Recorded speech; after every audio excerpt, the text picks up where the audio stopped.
بسم اللہ الرحمن الرحیم۔ تیسرے پارے کے مفاہیم کے ساتھ حسنات احمد مرتضی آپ سے مخاطب ہے۔ اس پارے میں 17 رکوع ہیں۔ پہلی آیت میں نبیوں اور رسولوں کے درجات اور فضیلت میں ایک دوسرے سے مختلف ہونے کا ذکر ہوا۔ یاد رہے کہ نبی سارے نبوت اور رسول سارے رسالت کے اعتبار سے برابر ہیں، البتہ درجوں میں بعضوں پر فضیلت رکھتے ہیں، جیسے موسیٰ علیہ السلام کو کلیم اللہ، اللہ سے کلام کرنے والا بنایا، اور حضرت عیسیٰ کو روشن نشانیوں اور روح قدس سے نوازا گیا، اور سب سے بلند درجے حضرت محمد صلی اللہ علیہ وسلم کو عطا کیے۔ رکوع کے اختتام پر یہ بتایا کہ اللہ جس کا ارادہ کرتا ہے وہی کرتا ہے۔ دوسرے رکوع کے آغاز میں ایمان والوں کو موت اور قیامت سے پہلے خرچ کرنے کی رغبت دلائی۔ اپنے ہاتھوں سے خرچ کرنا آخرت کی بھلائی کے لیے بہت بہتر ہے۔ پھر آیت الکرسی کا ذکر ہوا۔ حدیث میں اس کو اعظم آیت کہا اور ہر فرض نماز کے بعد پڑھنے والے کو جنت کی بشارت سنائی۔ آیت الکرسی میں اللہ کی 10 صفات کا ذکر ہوا۔ نمبر 1، اللہ کے سوا کوئی معبود نہیں۔ نمبر 2، وہ حی اور قیوم ہے۔ نمبر 3، اسے اونگ اور نیند نہیں آتی۔ نمبر 4، زمین و آسمان میں جو بھی ہے سب اسی کا ہے۔ نمبر 5، اس کی بارگاہ میں اس کے اذن ہی سے سفارش کی جا سکے گی۔ نمبر 6، وہ ماضی و مستقبل کے تمام حالات و واقعات کو خوب جانتا ہے۔ نمبر 7، اس کے علم کا کوئی احاطہ نہیں کر سکتا، وہ اپنی مرضی سے جس کو جتنا چاہے نواز دے۔ نمبر 8، اس کی بادشاہی قدرت زمین و آسمان کی وسعتوں میں ہے۔ نمبر 9، اسے کوئی تھکانے والا نہیں۔ نمبر 10، وہ عظمتوں والا بلند ہے۔ آیت الکرسی کے بعد فرمایا کہ دین میں کوئی جبر اور زبردستی نہیں۔ جس نے طاغوتی اور شیطانی قوتوں کا انکار کر کے اللہ پر ایمان لایا، اسی نے دین کو مضبوطی سے تھاما۔ رکوع کے اختتام پر کہا کہ اللہ ایمان والوں کا مددگار ہے اور انہیں اندھیروں سے روشنی کی طرف نکالتا ہے، جبکہ طاغوتی قوتیں نور سے اندھیروں میں دوزخ میں لے جا پٹکتی ہیں، اور پھر ہمیشہ دوزخ ہی مقدر رہتا ہے۔ تیسرے رکوع کی پہلی آیت میں اس تاریخی مکالمے کا ذکر ہوا جو حضرت ابراہیم اور نمرود کے مابین ہوا۔ حضرت ابراہیم نے توحید کے دلائل دیتے ہوئے فرمایا کہ میرا رب زندگی اور موت دیتا ہے۔ نمرود کہنے لگا، میں بھی زندگی اور موت دے سکتا ہوں۔ اس نے رہائی پانے والے قیدی کو پھانسی دی، اور جس نے پھانسی کے پھندے پر لٹک جانا تھا اس کو رہائی دے دی۔ حضرت ابراہیم نے جب دیکھا کہ اس کو موت و حیات کا مفہوم ہی نہیں پتا، تو آپ نے فوری طور پر کہا، میرا رب سورج کو مشرق سے نکالتا ہے، تو ذرا مغرب سے نکال کے بتا۔ یہ بات سن کر اس کے ہوش اڑ گئے۔ قرآن نے کہا فَبُہِتَ الَّذِي كَفَرَ۔ اسی رکوع میں ایک دوسرا تاریخی واقعہ بیان ہوا۔ ایک بستی چھتوں کے بل گری پڑی تھی۔ ایک نبی جن کا نام حضرت عزیر یا کوئی اور اختلاف ہے اس بات میں نام میں، وہاں سے گزر ہوا۔ انہوں نے رب کی بارگاہ میں عرض کیا، تو مردوں کو کیسے زندہ کرے گا؟ پھر وہ سوئے تو انہیں موت دی گئی۔ 100 سال تک وہ سوئے رہے۔ بیدار ہوئے تو پوچھا کتنے عرصے بعد اٹھے ہیں؟ کہنے لگے ایک دن یا کچھ حصہ۔ اللہ پاک نے فرمایا بل لبثت مئۃ عام، آپ 100 سال کے بعد اٹھے ہیں۔ کھانے پینے کو دیکھیں، وہ باسی نہیں ہوا، اور ان کے گدھے کی ہڈیاں بھی بکھر چکی تھیں۔ پھر آپ کے دیکھتے ہی دیکھتے ہڈیاں آپس میں جڑیں، ان پر گوشت چڑھا، اور اللہ نے فرمایا حقیقت اب روشن ہو گئی، اللہ ہر چیز پر قادر ہے۔ اسی رکوع میں ایک تیسرا نصیحت آموز واقعہ موت کے بعد حیات یعنی زندگی کا بیان ہوا۔ حضرت ابراہیم نے بارگاہ خداوندی میں عرض کیا، اے رب تو کیسے مردوں کو زندہ فرمائے گا؟ مجھے دکھا ذرا۔ اللہ پاک نے فرمایا کہ کیا آپ یقین نہیں رکھتے؟ انہوں نے کہا اطمینان قلب کے لیے دیکھنا چاہتا ہوں، ایمان تو میرا اس بات پر ہے۔ اللہ نے 4 پرندوں کے پکڑنے کا حکم دیا، پھر ان کو ذبح کر کے مختلف پہاڑوں پر ان کا کیما پھینکا آپ نے اللہ کے حکم سے۔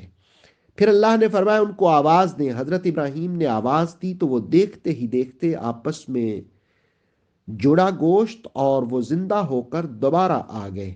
آپ نے فرمایا اسی طرح اللہ تعالیٰ اپنی قدرت کا اظہار فرماتا ہے، یقیناً اللہ تعالیٰ غالب و حکمت والا ہے۔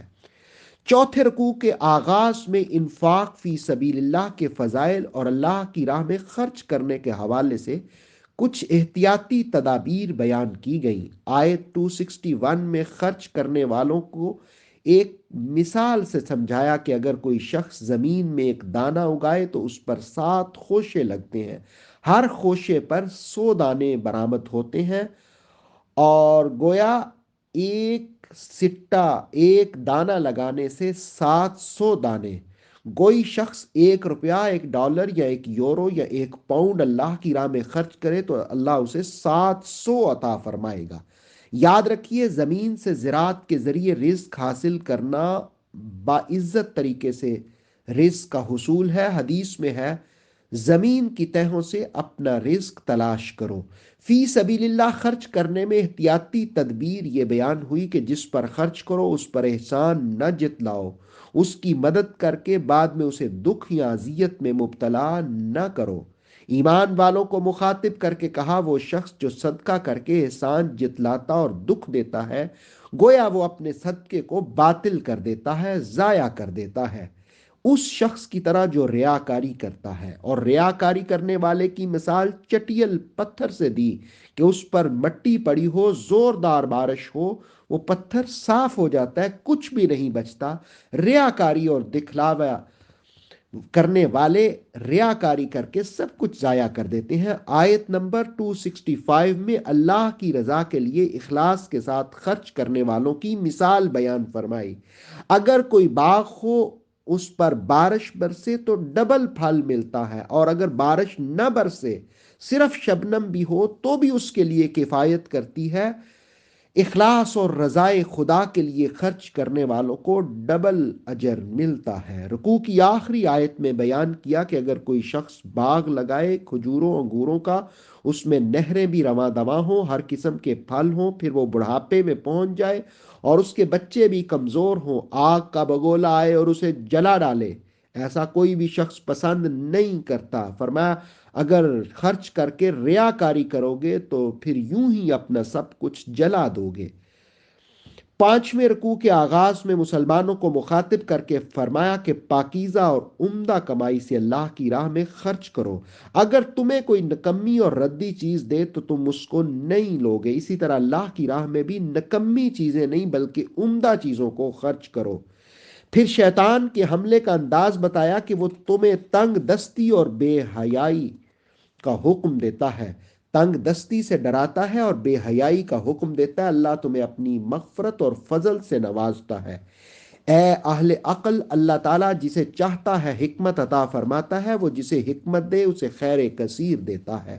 پھر فرمایا کہ تم اس کی رضا کے لیے جو بھی خرچ کرتے ہو یا منت مانتے ہو، اللہ اسے خوب جانتا ہے۔ تم ظاہری صدقہ دو تو بھی بہتر، اگر پوشیدہ دو تو پھر بھی بہتر ہے۔ اصل مقصود یہ ہونا چاہیے کہ ترغیب دلانا، اگر ترغیب دلانا مقصود ہو تو اعلانیہ۔ بہرکیف صدقہ کی برکت سے اللہ گناہوں کو مٹاتا ہے۔ جو خرچ کرتا ہے اسے اس کا پورا پورا اجر دیا جاتا ہے، اس معاملے میں اس پر ظلم نہیں کیا جاتا۔ پھر یہ بات سمجھائی گئی کہ کچھ لوگ سفید پوش ہوتے ہیں، وہ کسی سے لپٹ لپٹ کر سوال نہیں کرتے، وہ راہ خدا میں ہوتے ہیں۔ جاہل لوگ انہیں غنی سمجھتے ہیں، محبوب آپ تو ان کی پیشانیوں سے انہیں پہچانتے ہیں۔ مسلمانوں، ان پر بھی خرچ کرو، اس لیے کہ وہ دینی راہ میں ہونے کی وجہ سے کوئی کام یا کاروبار نہیں کر پاتے۔ اللہ خوب جاننے والا ہے۔ چھٹے رکوع کی پہلی آیت میں دن رات اور اعلانیہ اور پوشیدہ خرچ کرنے والوں کی فضیلت بیان کی۔ حضرت علی المرتضیٰ کرم اللہ وجہ الکریم کے پاس 4 درہم تھے، آپ نے ایک رات میں، دوسرا دن میں، تیسرا اعلانیہ اور چوتھا پوشیدہ خرچ کیا۔ اسی طرح صدیق اکبر نے 10 درہم دن کو، 10 رات کو، 10 ظاہری، 10 پوشیدہ خرچ کیے۔ اللہ پاک نے فرمایا، جو ہمہ دم خرچ کرتے ہیں ان پر کوئی خوف و ملال نہیں۔ آیت نمبر 275 میں سود کھانے والوں کے بارے میں کہا کہ وہ ایسے ہو جاتے ہیں جیسے شیطان نے انہیں چھو کر پاگل بنا دیا ہو، اس لیے کہ وہ سود کو بھی تجارت سمجھتے ہیں، حالانکہ اللہ نے تجارت کو حلال بنایا اور سود کو حرام کیا۔ اور پھر یہ بھی بتایا کہ سود میں کوئی برکت نہیں، جبکہ صدقات میں اللہ نے برکت رکھی ہے۔ پھر اگلی آیت میں کہا جو ایمان لائے، اعمال صالح کرے، نماز قائم کرے، زکوٰۃ دے، اس پر کوئی خوف و حزن نہیں، اس کے لیے اجر کی بشارت ہے۔ ایمان والوں کو دو ٹوک انداز میں کہا کہ سود چھوڑ دو، سودی کاروبار میں ملوث نہ ہو، اگر تم ایسا کرو گے تو اللہ اور اس کے رسول کا اعلان جنگ ہے، اگر باز آ جاؤ تو تمہیں اصلی مال جو ہے اس کی اجازت دی جاتی ہے۔ پھر کہا کہ اگر کوئی شخص قرض دیتا ہے تو اسے نصیحت کی کہ مقروض کو خوشحالی اور وسعت تک مہلت دو اور اللہ سے تقوی اختیار کرو، جس نے کمایا اس کو پورا پورا اجر ملے گا۔ رکوع نمبر 7 کے آغاز میں ایمان والوں کو قرض اور لین دین کے مختلف آداب سکھائے گئے۔ نمبر 1، قرض دینے کی صورت میں مدت کا تعین کر کے پورا معاملہ لکھ لیا کرو۔ نمبر 2، کاتب عدل کے ساتھ لکھے۔ نمبر 3، کاتب کسی بھی بات کو لکھنے سے انکار نہ کرے۔ نمبر 4، اللہ نے جیسے عدل کے ساتھ لکھنا سکھایا ہے وہ اسی کے مطابق لکھے۔ نمبر 5، لکھوانے کا اہتمام وہ شخص کرے جس کے ذمے قرض ہے۔ نمبر 6، لکھواتے ہوئے اللہ سے ڈرو۔ نمبر 7، کوئی چیز لکھنے میں کم نہ کرو۔ نمبر 8، جس پر قرض ہے وہ خود لکھ نہ سکے یا کمزور ہو یا طاقت نہ رکھتا ہو تو اس کا ولی لکھوانے کا اہتمام کرے۔ نمبر 9، تحریر کے وقت 2 مرد گواہ بھی بنا لو۔ نمبر 10، اگر گواہی کے لیے 2 مرد میسر نہ ہو تو 1 مرد اور 2 عورتوں کو گواہ بنا لے، تاکہ اگر ایک عورت بھولے تو دوسری اسے یاد کرائے۔ نمبر 11، گواہوں کو جب گواہی کے لیے بلایا جائے تو وہ گواہی دینے سے انکار نہ کریں نہ اکتائیں۔ نمبر 12، اگر دست بدست لین دین کا معاملہ ہو تو پھر نہ لکھنے میں بھی کوئی حرج نہیں ہے۔ نمبر 13، خرید و فروخت کے وقت گواہ بنایا کرو۔ نمبر 14، کوئی شخص گواہ اور کاتب کو ضرر نہ پہنچائے۔ رسول اللہ علیہ السلام نے فرمایا جو شخص تحریر نہ کرے اس کا حق ضائع ہو جائے اسے کوئی اجر نہیں ملے گا، اگر اس نے اپنا حق غصب کرنے والے کے لیے بد دعا کی تو وہ بھی قبول نہ ہوگی، اس لیے کہ اس نے حکم الہی کی تعمیل نہیں کی۔ نمبر 14، سفر میں معاملے نبھاؤ تو چیز گروی رکھ لیا کرو۔ نمبر 15، گواہی نہ چھپاؤ، جو چھپاتا ہے اس کا دل گناہگار ہے۔ 8واں رکوع سورہ بقرہ کا آخری رکوع ہے۔ اس کی پہلی آیت میں ذکر ہوا کہ جو خیالات دل میں پیدا ہوتے ہیں اس پر بھی گرفت ہوگی۔ صحابہ نے عرض کیا اس پر عمل مشکل ہے، تو پھر اللہ رب العالمین کے حکم سے رسول اللہ علیہ السلام نے فرمایا جو وسوسے پیدا ہوتے ہیں اللہ میری امت سے وہ تجاوز فرما دے گا جب تک کہ وہ اس پر عمل نہ کریں اور کلام نہ کریں۔ سورہ بقرہ کی آخری 2 آیات کی احادیث میں بڑی فضیلت بیان ہوئی، جو شخص ہر رات ان کو پڑھتا ہے اللہ رب العالمین اس کے لیے وہ 2 آیتیں کفایت کرتی ہیں۔ ان آیات میں ایمان والوں کا رویہ بیان ہوا کہ وہ سمینا و اطعنا کہتے ہیں، ہم نے سن لیا اور اطاعت کی، اور آخری آیت میں اس بات کا اظہار ہے کہ اللہ انسان کو اس کی وسعت کے مطابق ہی احکام سے نوازتا ہے۔ پھر دعا سکھائی گئی کہ اللہ کی بارگاہ میں یوں عرض کرو یا اللہ اگر ہم بھول جائیں یا خطائیں کر بیٹھے تو ہماری گرفت نہ فرمانا، اے ہمارے رب ہمارے پر اس طرح کا بوجھ نہ ڈال جس طرح پہلے لوگوں پر ڈالا گیا تھا، اے ہمارے رب ہم پر ایسے بوجھ بھی نہ ڈال جس کی ہم میں طاقت نہ ہو، اے اللہ ہمیں بخش دے، ہمیں درگزر فرما، ہم پر رحم فرما، تو ہی ہمارا دوست اور مددگار ہے۔ سورہ بقرہ کے اختتام کے بعد سورہ آل عمران کا آغاز ہوا۔ 200 آیات اور 20 رکوعوں پر یہ مشتمل صورت ہے۔ اس میں عقیدہ تثلیث کی ممانعت اور ان کے ماننے والوں کی اصلاح کی کوشش کی گئی۔ اس کی 80 آیات اس وقت نازل ہوئیں جب نجران کے عیسائیوں کا وفد رسول اللہ علیہ السلام کی بارگاہ میں آیا اور انہوں نے مختلف سوالات کیے۔ اس سورہ مقدسہ میں غزوہ بدر، غزوہ احد کے واقعات بیان کرنے کے ساتھ ساتھ رسول اللہ علیہ السلام کی امت کو خیر امت کہا گیا، فرقہ واریت سے منع کیا گیا، اللہ کی رسی کو مضبوطی سے تھامنے کا درس دیا، سود کی حرمت کو بیان کیا، حضرت عیسیٰ کے مختلف معجزات کا بھی تذکرہ ہوا۔ 9واں رکوع، اس کی پہلی آیت حروف مقطعات ہیں جو اللہ رسول کے مابین راز ہیں۔ علامہ آلوسی کے مطابق اولیاء کو بھی حضور کی توجہ سے یہ حروف اپنے معانی بتاتے ہیں۔ دوسری آیت میں اسم اعظم کا ذکر ہوا، حی اور قیوم۔ یاد رہے کہ قرآن، تورات، انجیل، تمام آسمانی کتابیں رمضان المبارک میں نازل ہوئیں۔ پھر جو کتاب اللہ کے منکرین ہیں ان کو عذاب سے ڈرایا اور کہا کہ اللہ کے لیے کوئی بھی چیز آسمان و زمین میں پوشیدہ نہیں ہے، وہ تو ماؤں کے پیٹوں میں بھی انسانوں کی صورتوں کو جیسے ڈھالتا ہے اپنی مرضی ہی سے ڈھالتا ہے۔ پھر محکم اور متشابہ آیات کا حوالہ دیا اور کہا کہ جن کے دلوں میں کھوٹ ہے وہ متشابہ کے پیچھے لگ کر کے فتنہ انگیزی کرتے ہیں اور غلط معانی تلاش کرتے ہیں، اور علم والے ہمہ دم رب پر ایمان کا اظہار کرتے ہیں۔ دلوں کی حفاظت کے لیے یہ دعا سکھائی، ربنا لا تزغ قلوبنا بعد اذ ہدیتنا وہب لنا من لدنک رحمہ انک انت الوہاب، کہ اللہ ہمارے دلوں کو ٹیڑھا نہ فرمانا جب تو نے ہمیں ہدایت دے ہی دی ہے، اور اپنی جناب سے رحمتوں سے نواز، تو بہت عطا کرنے والا ہے۔ آیت نمبر 10 میں قیامت کا ذکر ہوا اور سکھایا کہ اللہ اپنے وعدے کی مخالفت نہیں کرتا۔ رکوع نمبر 10 کی پہلی آیات میں کفر کرنے والوں کو یہ بتایا کہ تمہارے دولت مال تمہیں بچا نہیں سکے گی، اور آل فرعون اور آیات کو جھٹلانے والوں پر واضح کیا کہ ان کی گرفت ہوگی اور اللہ کا عذاب ہوگا اور وہ دوزخ کی طرف ہانکے جائیں گے۔ سورہ آل عمران کی 13 آیت میں میدان بدر کے 2 گروہوں کا ذکر ہوا کہ ایک اللہ کی راہ میں تھا اور دوسرا کفار، جو مسلمانوں کے مقابلے میں کئی گنا زیادہ تھا۔ اس کے باوجود اللہ نے مسلمانوں کو فتح دی۔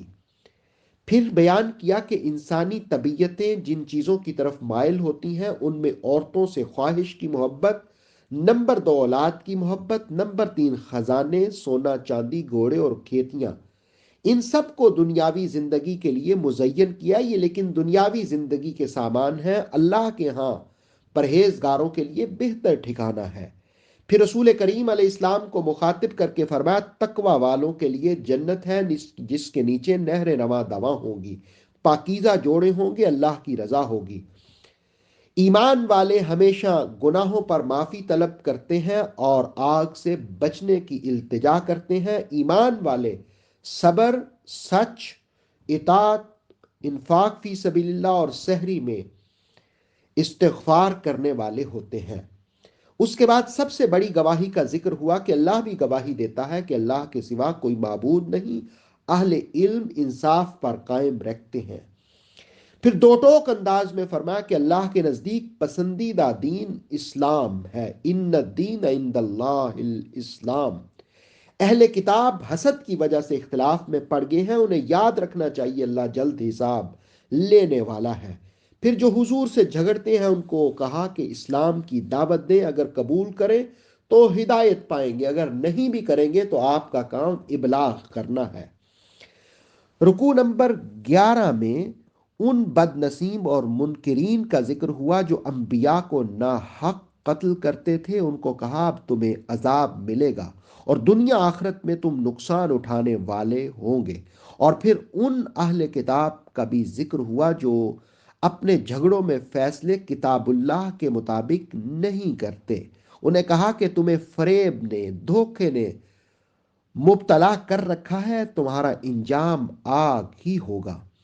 پھر سورہ آل عمران کی 26 اور 27 آیات کی فضیلت بیان کی کہ جو شخص ان دونوں آیات کو ہر روز پڑھتا ہے، اللہ تعالیٰ اس کا قرض چاہے زمین جتنا سونا بھی ہو تو اس کے اتارنے میں غیبی مدد فرماتا ہے۔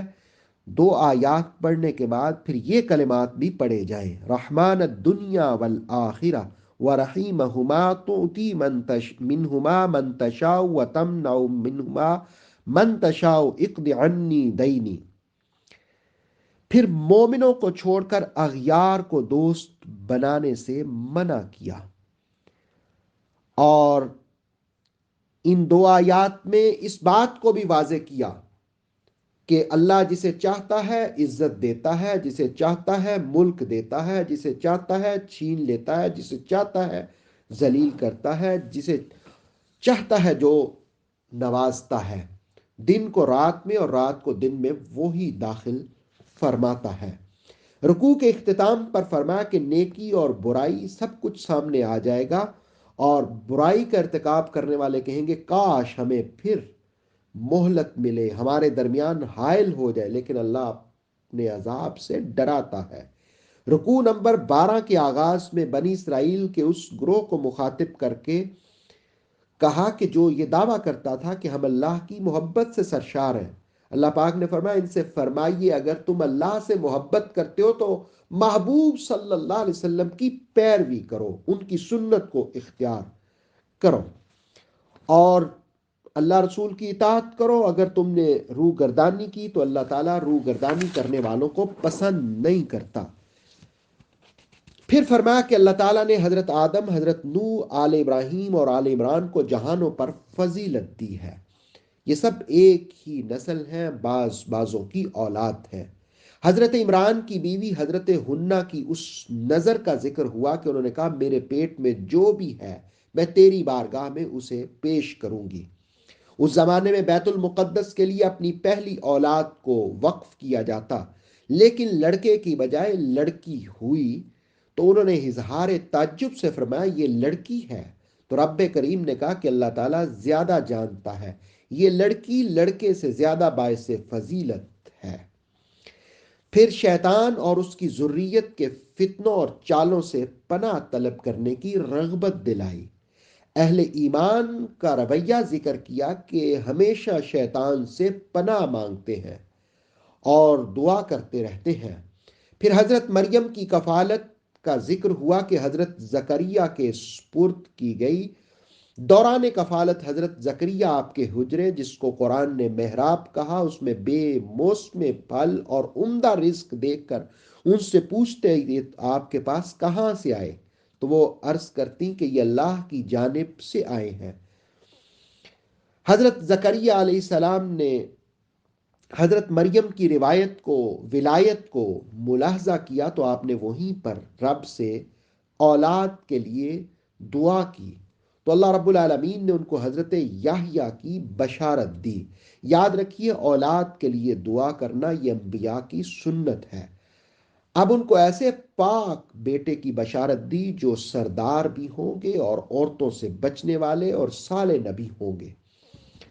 حضرت زکریا بوڑھے ہو چکے تھے، آپ کی بیوی بانجھ ہو چکی تھی، آپ نے اظہار تعجب کیا کہ اب کیسے اولاد ہوگی۔ اللہ پاک نے فرمایا کہ آپ 3 دن تک کلام نہ کر سکیں گے، اشاروں ہی سے بات کی تفہیم ہوگی۔ اللہ تعالیٰ جو چاہتا ہے وہ کرتا ہے۔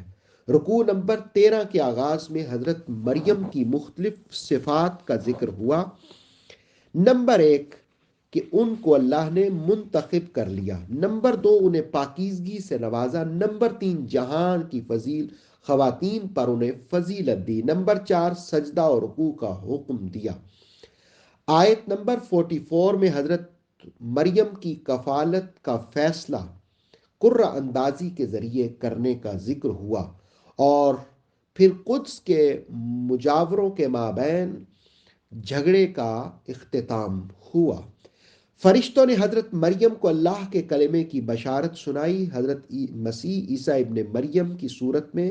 پھر حضرت عیسیٰ کی صفات کا ذکر ہوا کہ وہ دنیا آخرت میں معزز ہوں گے، اللہ کے مقرب ہوں گے، گود سے گور تک گفتگو کرنے والے اور صالح ہوں گے۔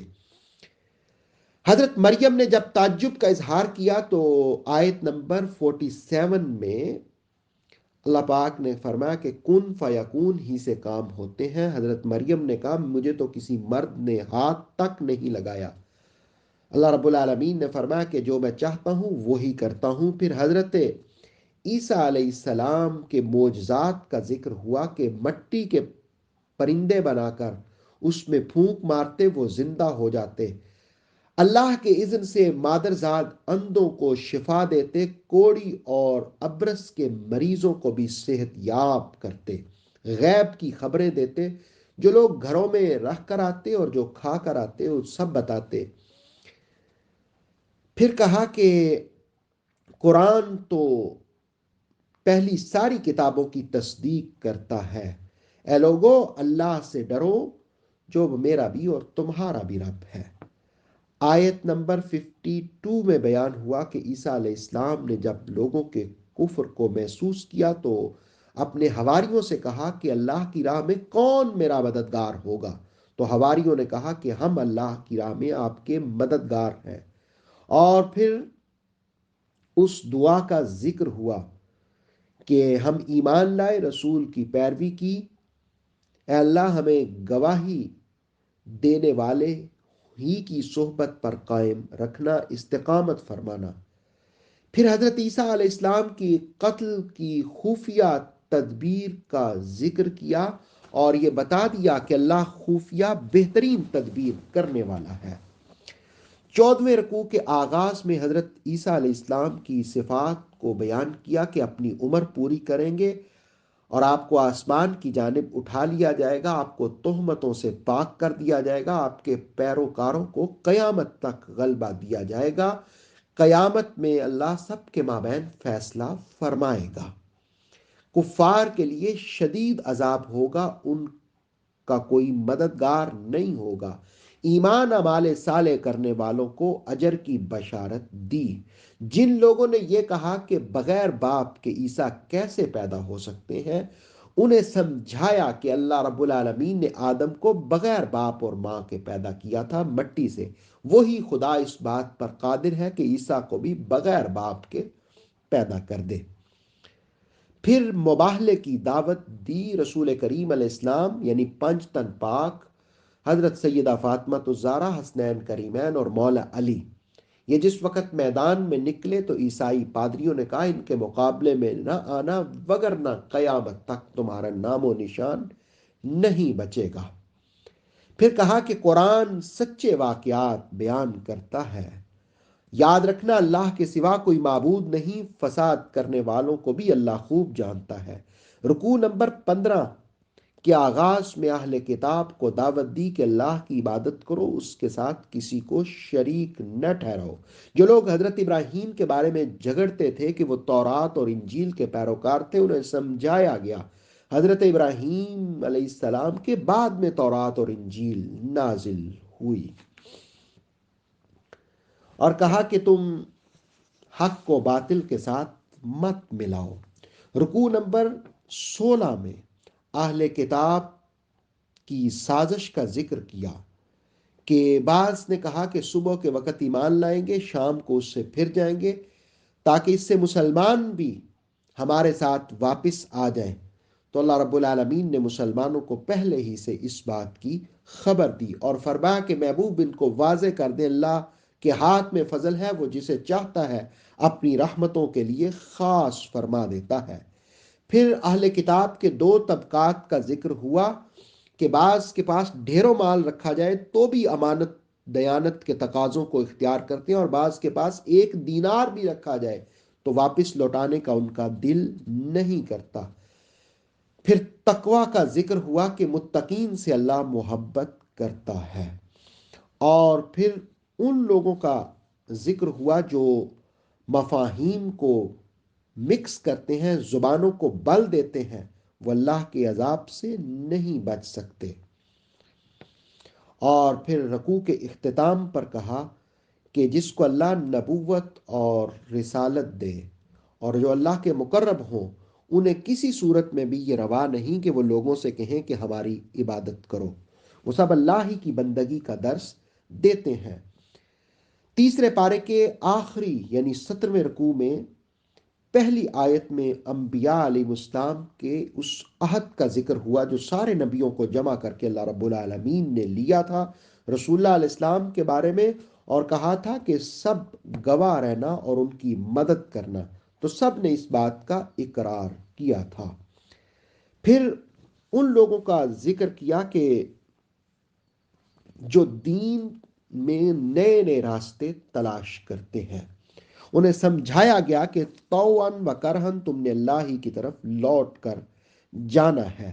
پھر محبوب سے اپنے ایمان کا اظہار کرایا اور تصدیق کروائی ابراہیم، اسماعیل، اسحاق، یعقوب اور ان کی اولاد کی جانب جو بھی نازل ہوا، اور موسیٰ عیسیٰ علیہ السلام اور دیگر انبیاء کو جو بھی دیا ان سب کی تصدیق کروائی۔